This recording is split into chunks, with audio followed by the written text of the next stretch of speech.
우리 기독교 2000년 역사 중에서 사도 바울처럼 큰 일을 감당했던 사람은 흔치 않습니다.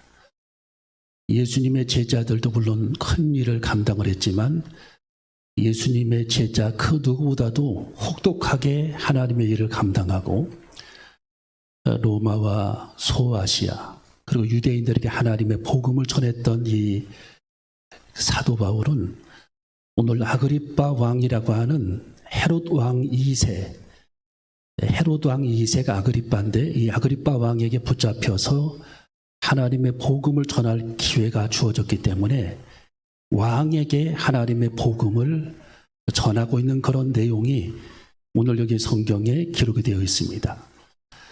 이 아그리빠 왕은 유대인이죠.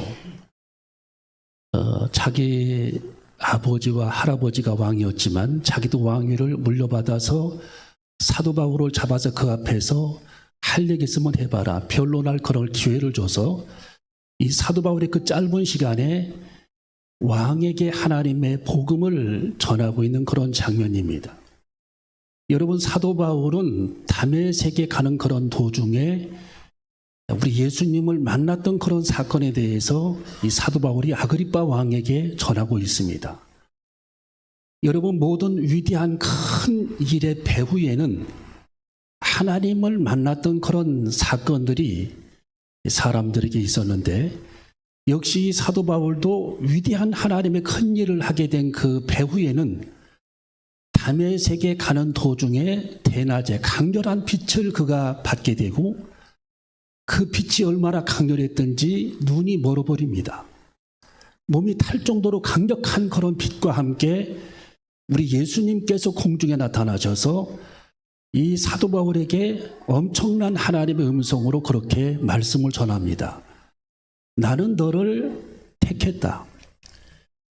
내가 너를 부른 것은 이스라엘과 이방인들에게 하나님의 복음을 전하고 눈이 감긴 이방인들에게 하나님의 형상을 보게 하고 죄 때문에 사단의 권세 아래 놓인 모든 사람들에게 너는 구원을 선포할 텐데 나는 너를 선택할 때에 이방인과 이스라엘 모든 만민들에게 이방인들에게 하나님의 복음을 선포할 그릇으로 너를 택했기 때문에 내 말을 듣고 이방인들에게 하나님의 복음을 전하라고 하는 강렬한 그 빛 속에서 예수님의 음성을 듣게 되고 예수님을 두 눈으로 확인했던 이 사도 바울은 아라비아 광야 사막길로 가서 그는 3년 동안을 하나님 앞에 동굴 속에서 기도한 후에 거기서 나와서 소아시아 그리고 유럽에 그리고 로마에 가서 하나님의 복음을 전했던 이 사도 바울의 위대한 그런 생애에 대해서 짧게나마 아그리빠 왕에게 전하고 있는 겁니다. 이 사도 바울이 아그리빠 왕에게 전했던 그 내용의 메시지의 요지는 나는 예수 그리스도를 보았다라는 겁니다. 나는 예수 그리스도의 음성을 들었고 그 빛이 얼마나 강렬했으면 내 눈이 멀었겠느냐. 물론 그 후에 하나님의 능력으로 아나니아를 통해 안수기도 받고 눈이 열렸지만 이 사도 바울은 세상의 눈이 감기고 예수 그리스도의 눈으로 예수 그리스도를 볼 수 있는 영안의 눈이 열려서 하나님 앞에 기독교 2000년 역사 중에서 위대한 그런 빛을 발하는 하나님 앞에 큰 쓰임받는 그런 종으로 사역자로 선교사로 복음을 전하는 자로 쓰임받았던 그런 사도 바울의 모습을 우리는 발견하게 됩니다. 여러분, 리빙스턴이라고 하는 사람이 스코틀랜드 사람인데 원래 이 사람은 중국으로 선교사로 가려고 준비를 했다가 하나님께서 나타나시는 그런 환상 속에서 하나님께서 리빙스턴에게 아프리카로 가라 해서 리빙스턴은 아프리카에 가서 선교도 하고 그리고 그 지역들을 탐험도 하고 하는 그런 사람으로 역사에 우뚝 선 기록이 성경에도 그 세상 기록에도 학교 교과서에도 기록이 되어 있던 사람이 리빙스턴입니다. 이 리빙스턴은 사자에게 물려서 여러 번 물렸고 죽을 고비를 여러 번 넘겼지만 이 리빙스턴은 아프리카에서 하나님께서 그에게 나타나서 말씀하셨던 그 환상을 붙잡고 중국으로 갈 계획을 포기하고 하나님의 음성을 듣고 아프리카에 가서 하나님의 복음을 전했던 리빙스턴의 삶도 그 배후에는 하나님께서 리빙스턴에게 보여주셨던 환상이 있었기 때문이라는 겁니다. 또한 윌리엄 캐리라고 하는 우리 교단 침례교회의 선교사의 아버지인 윌리엄 캐리는 영국 사람인데 원래 폴리네시아에 하나님의 복음을 전하기 위해 갈 계획을 세우고 언어를 공부했지만 하나님께서 이 윌리엄 캐리에게 인도로 가라고 나타나셔서 말씀해 주시는 환상을 그는 보게 됩니다. 여러분, 저 윌리엄 캐리도 하나님께서 직접 나타나셔서 말씀하셨던 그 환상 속에서 하나님의 음성을 듣고 인도에 가서 하나님의 복음을 전하다가 생을 마감하게 됩니다. 여러분, 언더우드라고 하는 사람은 원래 인도로 선교사로 갈 계획을 세웠는데 미국 사람이죠. 어느 날 하나님께서 이 언더우드에게 이렇게 말씀을 전합니다. 너는 조선 땅으로 가라. 어디로 가라고요? 조선 땅. 이 사람은 조선 땅이 어디인지도 몰랐어요. 1885년 4월 5일에 인천 앞바다에 배를 타고 내립니다. 연세대학교를 세웁니다. 배제 고등학교를 세웁니다.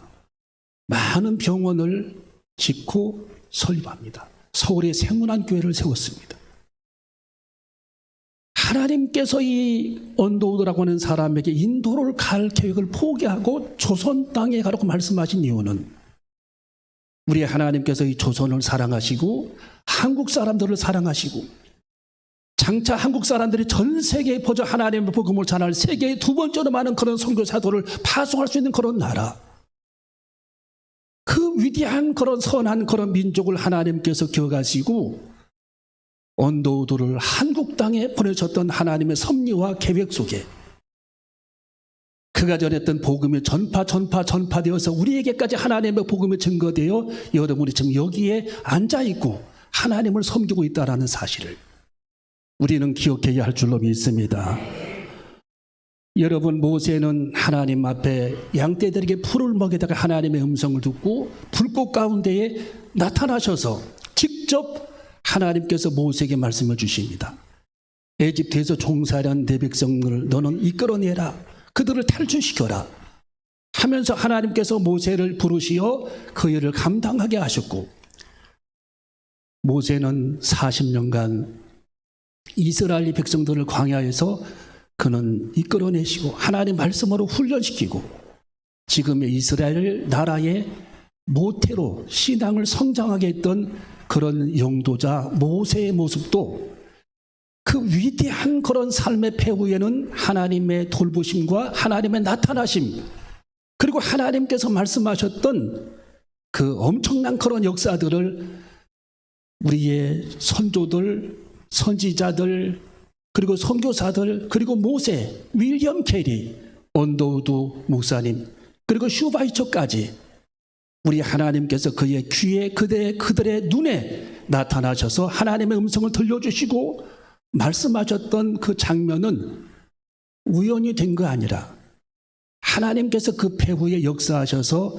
그들에게 신앙을 정리하게 하고 많은 세상의 어둠 가운데 있는 사람들을 그리스도께로 돌아오게 하는 놀라운 계획과 하나님의 섭리가 그 속에 숨어 있음을 우리는 깨닫고 날마다 우리는 범사에 하나님 앞에 감사하는 저와 여러분이 되시기를 주님의 이름으로 축원합니다. 여러분, 러시아의 대문호 도예프스키스라는 사람이 있습니다. 이 사람은 책을 5권을 썼습니다. 28살 때에 반란죄로 사형 선고를 받게 됩니다. 그래서 끌려가서 영하 50도가 되는 그런 추운 겨울날 나무에 매달려 가지고 총알에 맞아 사형 선고를 받기 직전에 5분이라고 하는 시간이 딱 주어졌습니다. 5분 후에 병사들이 총을 겨누어 그를 쏠 지금 작정입니다. 싫어합니다. 자, 이 도예프스키는 이 5분 동안을 내가 어떻게 활용할 것인가를 생각을 했어요. 그리고 2분을 떼냅니다. 2분. 이분을 내가 쓰는데 내가 죽는 모습을 보기 위해 우리 앞에 찾아 나온 지인들에게 인사할 수 있는 그런 시간을 2분을 써야 되겠다 하고 그는 2분 동안 자기가 총에 맞아 죽기 전에 자기를 찾아온 사람들에게 작별 인사를 합니다. 작별 인사. 이제 3분이 남았습니다. 자, 이 3분 동안 1분을 그는 어떻게 쓰기로 작정을 했냐면 하나님께서 천지를 창조하셨는데 지금 눈이 쌓여 있는데 하나님이 창조하신 대자연을 내가 한번 둘러보고 이 아름다운 자연을 내가 만끽하고 나는 죽으리라 하고 생각을 합니다. 그리고 그 1분 동안을 대자연을 만끽합니다. 마지막 2분이 남았습니다. 그 2분을 어떻게 쓸까 그분이 계획을 했는데 이 도예프스키는 그 2분을 하나님 앞에 바치기로 했어요. 하나님, 나는 2분 동안 주님 앞에 갈 죽음만을 생각합니다. 과연 나는 하나님 앞에 갈 수 있는 그런 몸인지 주님 앞에 도달할 수 없는 그런 몸인지 제가 지금 생각하는데 도무지 감이 잡히지를 않는 겁니다. 천국 갈 자신이 없다라는 얘기예요. 자기 살아온 인생이 파노라마처럼 흘러가서 2분 동안 흘러가면서 어릴 때부터 지금까지의 삶을 쫙 되돌아보니까 내가 주님 앞에 선한 일을 한 것도 아니고 의롭게 살아가는 그런 나날이 있는 것도 아니고 예수 그리스도를 똑바로 믿어서 하나님의 복음으로 살아왔던 그런 나날도 아닌 것을 본인이 깨닫게 되고 충격을 받게 됩니다. 그런데 시간은 자꾸만 흘러가는 겁니다. 그는 아찔했다라는 거예요. 책에 보니까. 눈앞이 캄캄합니다. 총알이 막 날아올 것만 같습니다. 그러나 이제 시간은 다 되었습니다. 더 이상 지체할 시간이 없어요. 그리고 드디어 병사들은 방아쇠를 당기기 위해 장전하는 소리가 떠끄덕하고 들립니다. 아, 이렇게 여기서 내 인생은 끝나는구나. 나는 천국에 갈 수 없는 그런 몸임을 확인을 했고 도저히 하나님께서 창조하신 천국에 들어갈 길이 없고 믿어지지 않는데 내가 구원받을 수 있겠는가? 그런데 그 순간 병사들이 방아쇠를 당기기 바로 직전에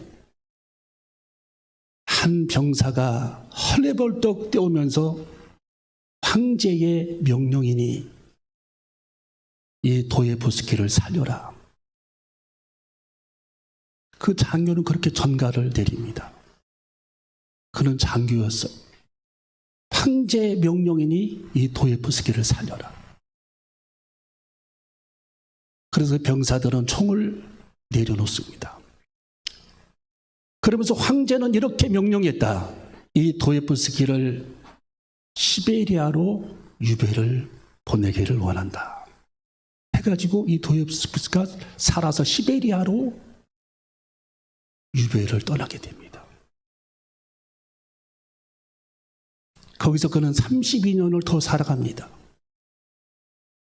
그러면서 이 도예프스키는 32년을 더 살아가면서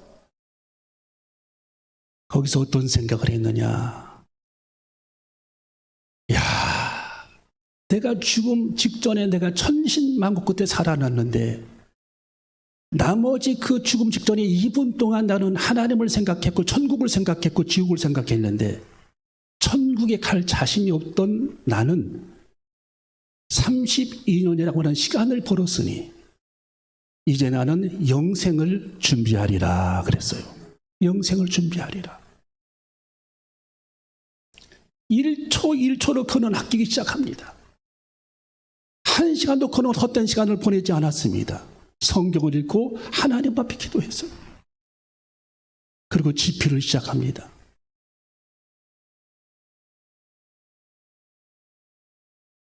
여러분, 이 도예프스키는 하나님 앞에 이렇게 기도한 장문의 기도가 나타납니다.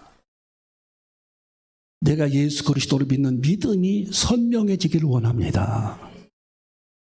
내가 하나님 앞에 의롭게 사는 그런 의로움이 하나님을 선하게 알게 되기를 원합니다. 내가 영생을 얻는 날 하나님께서 나를 기쁨으로 맞아주시기를 원하는 날까지 나는 선명하게 예수 그리스도를 바라보면서 빛나는 영생의 날을 꿈꾸며 나는 살기를 원합니다. 여러분, 제 머릿속에 기억되어지는 구절이 선명함이었어요. 여러분, 오늘 이 시간 여러분이 구원의 선명함이 있는지, 우리 하나님께서 내 생명을 지금 부르신다면 나는 선명하게 하나님 앞에 구원받을 만한 그런 능력과 자질이 있는지, 오늘 여기 사도 바울이 아그리빠 왕에게 왕이여, 나는 다메섹에서 예수 그리스도를 선명히 보았고 예수님의 음성을 들었고 빛 속에서 말씀하시는 주님의 형상을 나는 보았나이다. 더 이상 당황하지 말라는 뜻이죠. 여러분, 오늘 이 시간 우리는 구원의 선명성, 내가 지금 주님 앞에 갈 수 있다면, 하나님께서 지금 나를 부르신다면 나는 선명하게 맑게 빛나는 그 땅에 호련히 갈 수 있는가? 그 자격이 내게 있는가? 우리 주님이 여러분에게 지금 질문하시는 겁니다. 여러분, 요즘 시대에는 선명성이 사라진 시대입니다. 사람들은 불확실한 그런 삶을 살고 있다라고 고백을 합니다. 그런데 언더우드, 아펜젤로, 슈바이처, 그리고 모세, 그리고 그발강가에 있었던 에스겔, 오늘 여기 사도 바울이 우리 하나님의 음성을 선명하게 듣고 하나님의 형상을 선명히 보면서 위대한 그런 일을 창출했듯이, 우리 늘사랑교회의 모든 사랑하는 성도 여러분들도 안개처럼 자욱한 이 시대에 그리스도인들은 제법 있지만 깨어있는 사람이 없는 이 시대에, 믿는다고 말하지만 믿음이 없는 이 시대에 우리는 선명하게 우리 예수 그리스도를 믿고 더 이상 우리들의 믿음이 방황되지 아니하고, 칼뱅은 이렇게 말씀을 해서요, 사탄의 시간을 빼앗아라. 우리 한번 따르게, 사탄의 시간을 빼앗아라. 사탄이 일할 수 있는 그런 시간을 빼앗아라라고 얘기했어요. 더 이상 사단에게 붙잡힌 그런 삶이 아니라 성령께 붙잡혀 우리의 짧은 인생, 우리 주의 영 성령께 사로잡혀 영생의 세계를 준비하는 저와 여러분이 되시기를 주님의 이름으로 축원합니다. 기도하시겠습니다.